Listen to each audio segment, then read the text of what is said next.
consacré, la plateforme dédiée à l'édification.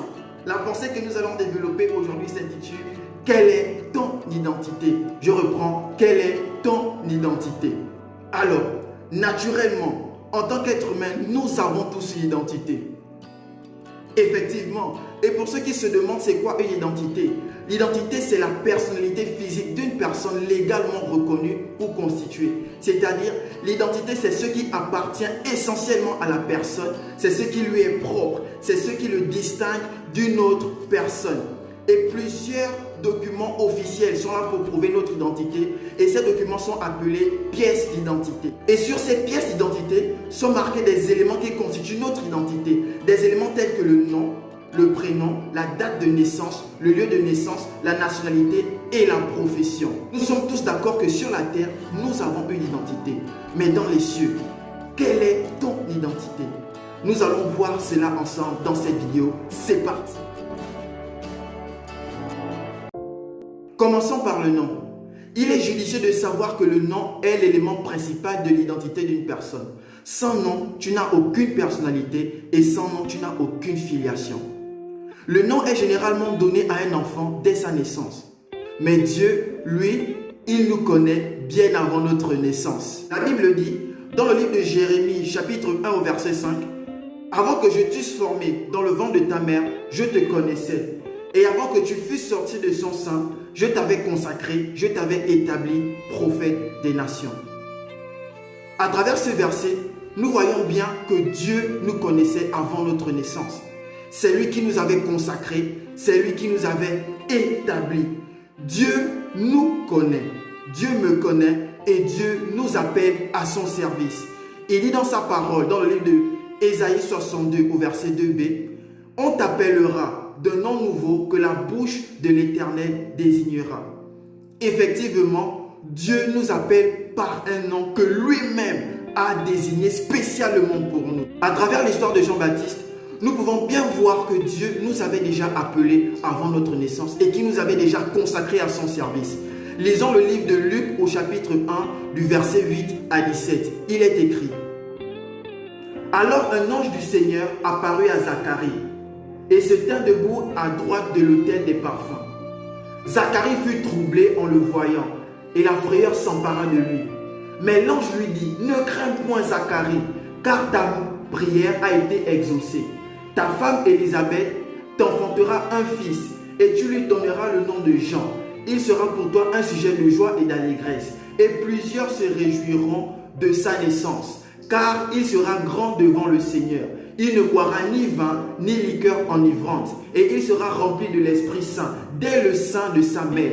Il ramènera plusieurs des fils d'Israël au Seigneur, leur Dieu.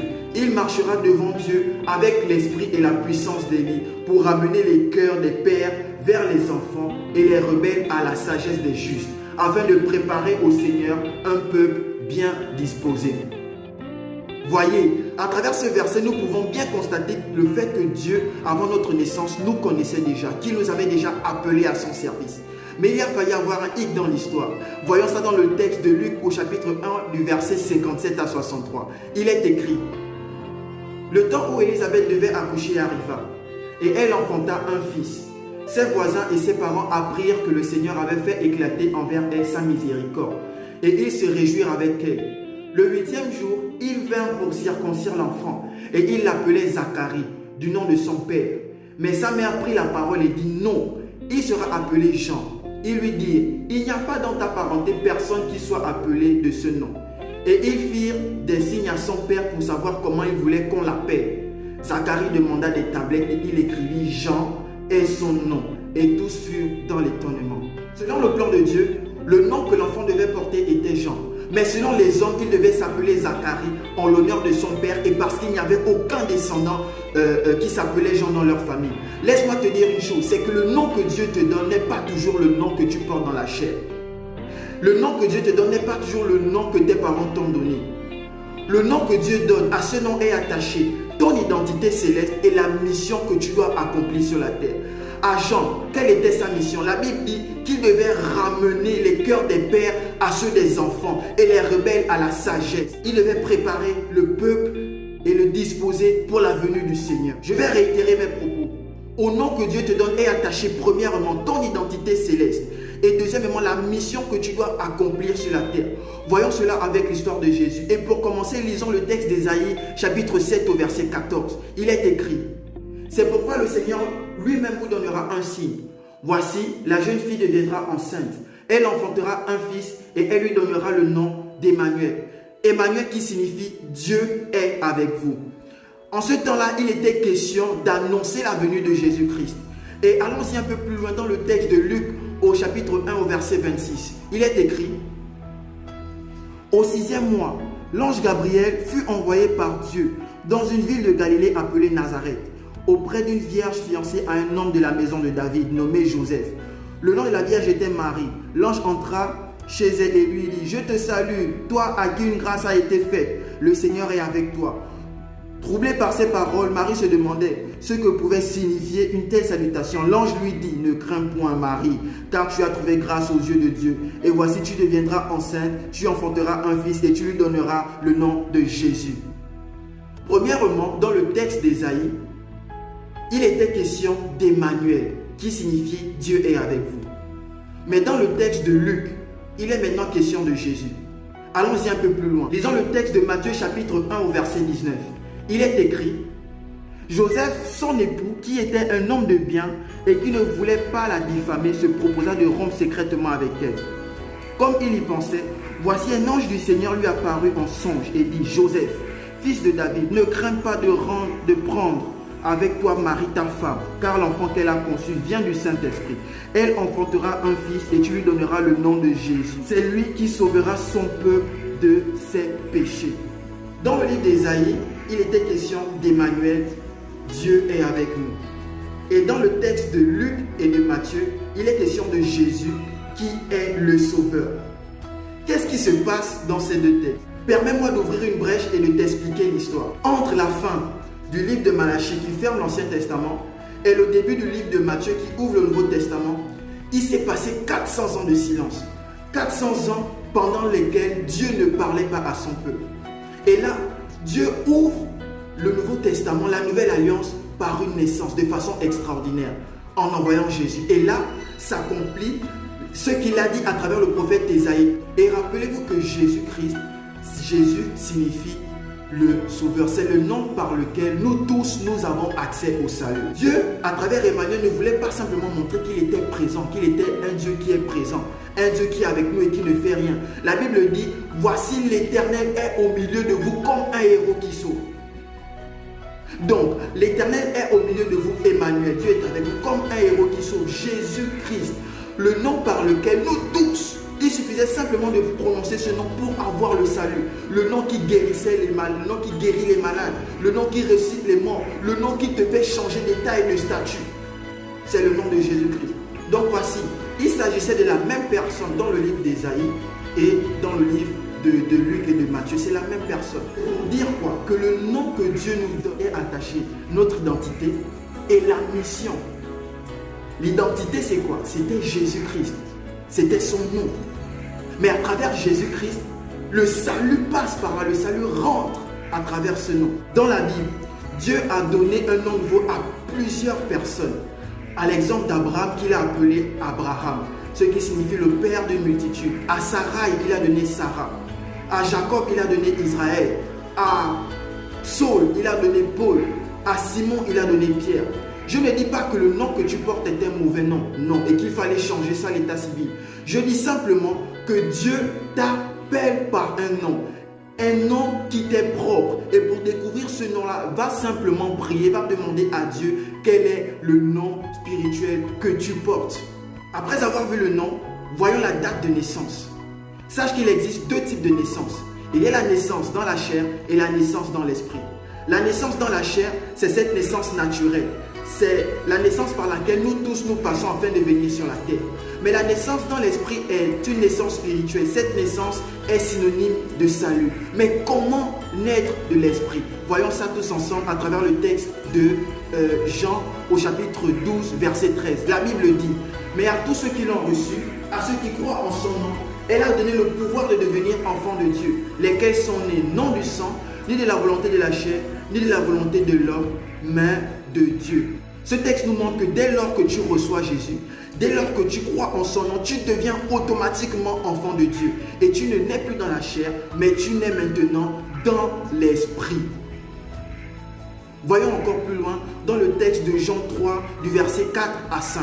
Il s'agit de Nicodème qui va voir Jésus de lui pour lui demander comment naître de nouveau. Nicodème lui dit, comment un homme peut-il naître quand il est vieux? Peut-il rentrer dans le sein de sa mère et naître?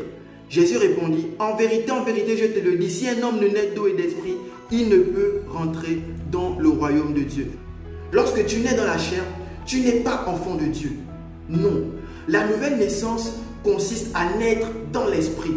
Lorsque tu nais dans l'esprit, tu deviens automatiquement enfant de Dieu. Et c'est en cela que consiste la nouvelle naissance. La nouvelle naissance ne consiste pas à naître dans la chair, mais la nouvelle naissance consiste à naître dans l'esprit. Après avoir vu la date de naissance, continuons avec le lieu de naissance. La Bible dit dans Jean 14 au verset 2, « Il y a plusieurs demeures dans la maison de mon Père. Si cela n'était pas, je vous l'aurais dit, je vais vous préparer une place. » Je reprends ce texte. Il y a plusieurs demeures dans la maison de mon Père. Si cela n'était pas, je vous l'aurais dit. Je vais vous préparer une place. Et avant, au verset 1, Jésus dit que vos cœurs ne se troublent point. Croyez en Dieu et croyez en moi. Autrement dit, dès lors que tu reçois Jésus, dès lors que tu crois en lui, tu deviens automatiquement enfant de Dieu. Et lorsque tu es enfant de Dieu, Jésus-Christ te prépare une demeure auprès de Dieu. Le texte de Luc 10 au verset 20b dit, réjouissez-vous de ce que vos noms sont inscrits dans les cieux. Réjouissez-vous de ce que vos noms sont inscrits dans les cieux. Alors, si tu as sujet de te réjouir, ce n'est pas que les démons te sont soumis, non. Réjouis-toi de ce que ton nom est inscrit dans les cieux. Après avoir vu le lieu de naissance, que dire de la nationalité? Naturellement, un enfant qui naît en France est français. Un enfant qui naît en Côte d'Ivoire est ivoirien. Un enfant qui naît au Gabon est gabonais. Un enfant qui naît aux États-Unis est américain. Ainsi de suite. Il en est de même pour le monde spirituel. Et le texte de Jean, chapitre 3 au verset 6 dit, « Ce qui est né de la chair est chair, et ce qui est né de l'esprit est esprit. » Je reprends, « Ce qui est né de la chair est chair, et ce qui est né de l'esprit est esprit. » Autrement dit, une naissance charnelle donne une nationalité charnelle et une naissance spirituelle donne une nationalité spirituelle. Une naissance charnelle donne une nationalité charnelle et une naissance spirituelle donne une nationalité spirituelle. Simplement, enfin, après la nationalité, voyons la profession. Dans les cieux comme sur la terre, le tout n'est pas de naître, mais il faut travailler. Il faut travailler à l'expansion du gouvernement dans lequel tu es. Et ici, la profession, c'est un métier exercé par un individu. Ce métier peut être physique ou intellectuel. Je reprends, la profession est un métier exercé par un individu. Ce métier peut être physique ou intellectuel. Lorsque tu nais dans les cieux, quelle est ta profession? Le texte de Matthieu 10, du verset 7 à 8 dit, « Allez, prêchez et dites le royaume des cieux est proche. Guérissez les malades, ressuscitez les morts, purifiez les lépreux. Chassez les démons, vous avez reçu gratuitement, donnez gratuitement. » Matthieu 28, du verset 19 à 20 dit aussi, « Allez, faites de toutes les nations des disciples, les baptisant au nom du Père, du Fils et du Saint-Esprit. Enseignez-leur à observer tout ce que je vous ai prescrit. Et voici, je suis avec vous jusqu'à la fin du monde. » Jean 14, verset 12 à 13. « En vérité, je vous le dis, celui qui croit en moi, fera aussi les œuvres que je fais, et il en fera de plus grandes, parce que je m'en vais au Père. Et tout ce que vous demanderez en mon nom, je le ferai, afin que le Père soit glorifié dans le Fils. » Voici ta profession. Tu dois annoncer l'évangile, tu dois guérir les malades, tu dois baptiser au nom du Père, du Fils et du Saint-Esprit. Tu dois faire des nations des disciples et tu dois enseigner ces personnes à faire la volonté de Dieu. La Bible dit dans Romains 8, au verset 21, « La création attend avec un ardent désir la révélation des fils de Dieu. » Autrement dit, la création t'attend avec un ardent désir que tu te révèles et que tu annonces. C'est ta profession. Alors il est temps pour toi de sortir de ce sommeil et de commencer à faire l'œuvre de Dieu. C'est pourquoi tu es né. La pensée d'aujourd'hui, quelle est ton identité, est une remise en question. As-tu réellement une identité spirituelle? Es-tu réellement né de nouveau? As-tu donné ta vie à Dieu? Ou bien jusqu'ici tu retardes? Si tu as donné ta vie à Dieu, c'est très bien, gloire à Dieu. Si tu travailles à l'expansion du royaume, c'est très bien, gloire à Dieu et continue. Mais si tu n'as pas encore fait le pas, je t'invite à travers cette vidéo à le faire. Il n'est pas encore trop tard pour toi. Il est encore temps pour toi de donner ta vie à Dieu. Dieu veut te donner son identité. Dieu a dit qu'il veut te préparer une place. Il veut que tu sois assis à côté de lui dans les cieux. Il est encore temps pour toi de donner ta vie à Dieu, de faire le pas. Parce que notre identité nous distingue des autres personnes. Notre identité nous confère des droits. Notre identité nous confère des devoirs. Tu ne peux pas rester sur la terre sans avoir une identité en Christ. Il veut te donner son identité, il te tend la main. Accepte l'offre et alors tu jureras de tous les bienfaits que Dieu a préparés d'avance pour toi. Que Dieu te bénisse abondamment.